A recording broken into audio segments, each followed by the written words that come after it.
The judge looked right at her and said, "Ms. Kimmel, you had no authority over his property. You will stay 100 yards away from him. You will post a written apology admitting you were wrong, and you will pay $15,000 in damages and legal fees. And I swear to you, watching her face drop in that moment felt like the first real breath I had taken in weeks.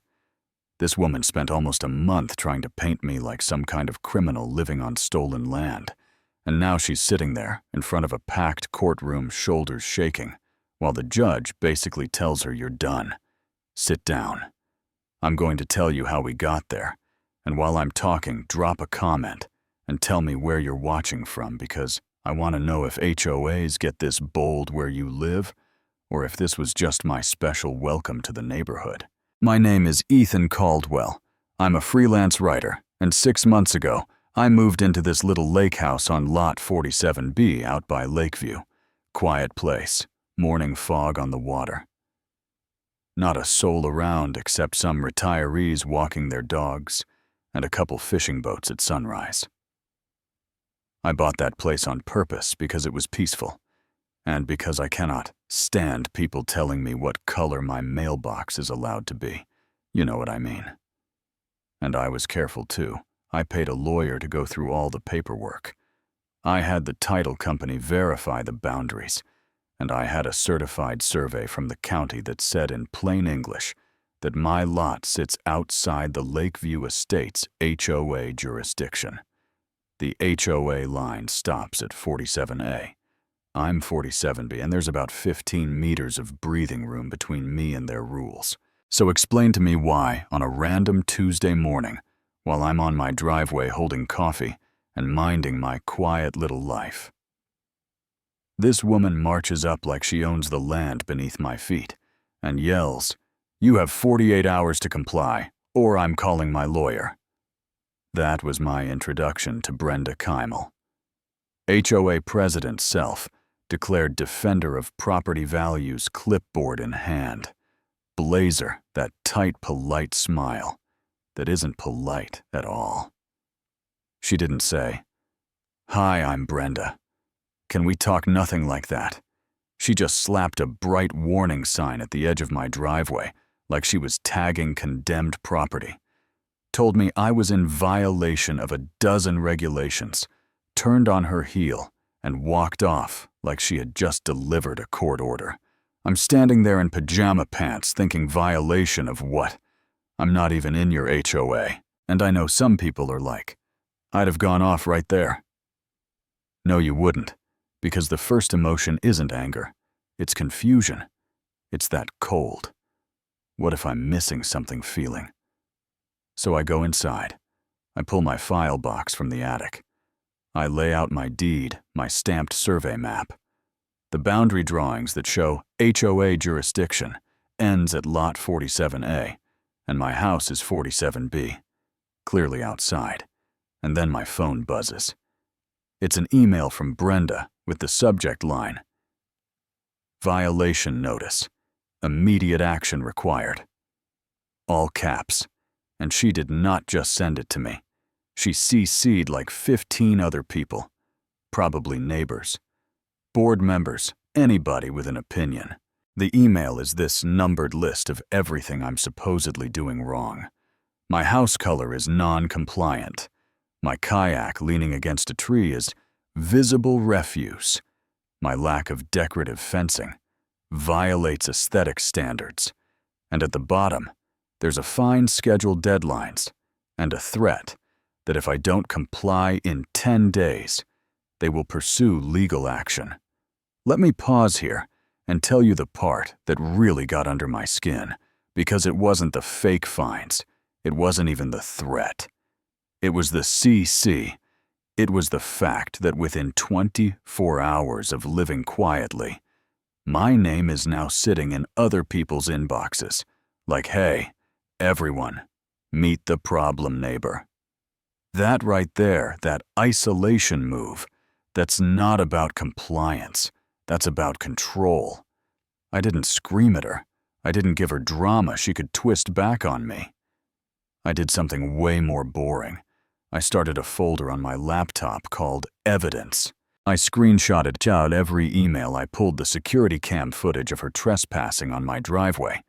Because yes, thankfully, I'd just installed cameras, since the place is a little isolated. And I scanned my survey map from the county, showing my property is not under the HOA.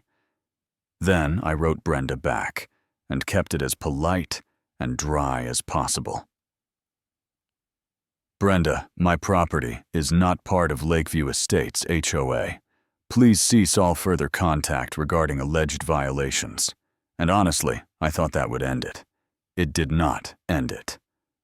The next morning, I get certified mail on Lakeview Estates letterhead with a printed list of violations, dollar amounts, and this beautiful little line that said, if I continued to refuse compliance, the HOA could restrict access until the matter is resolved. When I tell you my jaw locked reading that, I mean it. Restrict access to what my own driveway. On property you do not control. That was the moment I felt it shift from annoying to dangerous. Because now we're not just talking about someone who's confused. We're talking about someone who is pretending to be law. So I got in my truck and drove to the county land records office, met with this clerk named Miles Garrison. Older guy. Glasses, zero drama energy. And I told him everything. He pulls up the official county parcel map on this huge monitor, points at the red HOA boundary, and goes, the Lakeview Estates HOA ends at Lot 47A. Your property. 47B sits 15 meters outside the line. They have no legal authority to enforce anything on your land. Then he prints 3 copies of that map, stamps them with the county seal, signs them, and says, if they keep harassing you, call the police. I drove home feeling calm again, like cool. I've got proof with an actual seal on it. This is over. I pull into my gravel driveway and stop because I physically can't get in. Brenda is standing at my gate with 2 people from the board, and they're stretching red caution tape across my driveway like it's a crime scene. I get out with my phone recording and I say, what are you doing? And Brenda doesn't even blink. She says, this property is under HOA review. Access is restricted until the violations are resolved. I said, no, it's not. This is private property. You have no authority here. Remove the tape. And she just kept going, like I was background noise, tied it off and walked away with her little entourage, like she had just shut me down. That was the moment I called the police. 2 officers came out. I showed them the stamped county map. I showed them the footage of Brenda posting fake warnings and blocking my driveway, and one of the officers looked at it, looked at me and said, yeah, she's got no jurisdiction here. If she comes back, you can file trespassing. I really wanted that to scare her. Instead, she leveled up. Next morning, throughout 10 a.m., my cameras pick up Brenda and one of her board friends walking onto my property in hoodies, tipping over my trash cans, kicking the bags open and spreading garbage across my driveway. I watched that video 3 times, and I'll be honest with you, something in me went cold at that point. This wasn't about rules anymore. This was harassment. It was vandalism. It was humiliation on purpose, and it was on tape. So I signed the trespass complaint. I gave the police the footage, and I thought, oh, now we're serious. Now she's going to stop. She did not stop. She called an emergency HOA meeting, stood up in front of the neighborhood, and told everyone I was refusing to comply, that I had threatened her family, that I was lowering property values, and the community needed to take coordinated action. I know she said that because my neighbor Owen recorded the whole thing and sent it to me like, dude, you need to hear this. That's the twist right there. I wasn't just dealing with a power trip. I was getting smeared as dangerous to 30 people I barely even knew. And that part hit different, because once somebody paints you as a threat, all it takes is one scared idiot doing something stupid at 2 in the morning. That's when I hired an attorney. Her name is Victoria Brennan, and she is the reason I'm not in jail for telling Brenda exactly what I thought of her at that point. I sat down in Victoria's office with a folder and laid it all out. The deed, the county map, the emails Brenda CC'd to half the neighborhood. The caution tape stunt, the trash can. Video the audio of her lying to the HOA and saying I threatened her family. And Victoria looked at me and said, real calm, "You have an extremely strong case. We're going to file for a restraining order. We're going to make her publicly apologize, and she's going to pay you for what she did." And that is how we ended up in court. Now let me paint this for you, because I need you to feel this part, like you were sitting on that bench next to me. Small county courtroom wood benches, fluorescent lighting. Couple local reporters in the back, pretending not to be excited. Half the HOA board sitting behind Brenda, like backup singers. My neighbor Owen. In the last row with his arms crossed like he's waiting to see the finale. The judge, Judge Holloway, calls the case, and my attorney walks the room through everything. First county land records on the record.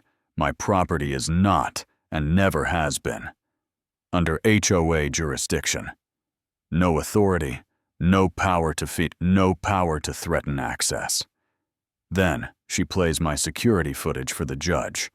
Brenda on my driveway yelling, "You have 48 hours to comply, or I'm calling my lawyer." Brenda taping off my driveway saying, "Access is restricted." Brenda and her friend at 5:17 a.m. dumping my trash all over my gravel. You could actually feel some of the neighbors behind her shift in their seats when they saw that. And then my attorney plays the audio from the so-called emergency meeting, where Brenda is telling everyone I'm dangerous and I threatened her family. The judge listens, looks at Brenda, and asks one question. "Do you have any proof of these claims?" And Brenda just sits there, absolutely cornered because there is none. Then Brenda has to take the stand, and my attorney asks her simple yes or no stuff. Did you verify his property was inside your HOA before threatening him with fines? I relied on our internal records. So, no. Did you put caution tape across his driveway after police told you to stop contacting him? I was acting in the best interest of the community. So yes, did you and another board member enter his property before sunrise and overturn his trash cans? Long silence. Then this tiny, shaky yes. And that right there is when the whole room knew how this was going to end. Judge Holloway didn't drag it out. She said Brenda had trespassed, harassed, defamed, and acted with zero legal authority. She gave me a restraining order, keeping Brenda 100 yards away from me and my home. She ordered Brenda to post a public apology on the HOA page, admitting she lied, and admitting my property isn't under her control, and she ordered Brenda to pay me $15,000. She had to sit there and listen to that, while the same neighbors she'd tried to turn against me watched her get told on the record, "You're not the sheriff, you're a bully." So now, let me ask you this, and I really want you to answer in the comments because I'm honestly torn on it. Do you think what she got was enough? The restraining order, the apology, the 15 grand? Or do you think people like that only stop when they actually face real criminal charges? And second question, and be honest, if you were me, would you have fought it like this? Or would you have just sold the house and walked away to keep the peace? Tell me your take below. I want to hear it. And if you're dealing with an HOA or a neighbor who thinks a clipboard makes them law, save this story, because sometimes the only way to keep your home is to make somebody say out loud in front of a judge, that it was never theirs to control in the first place.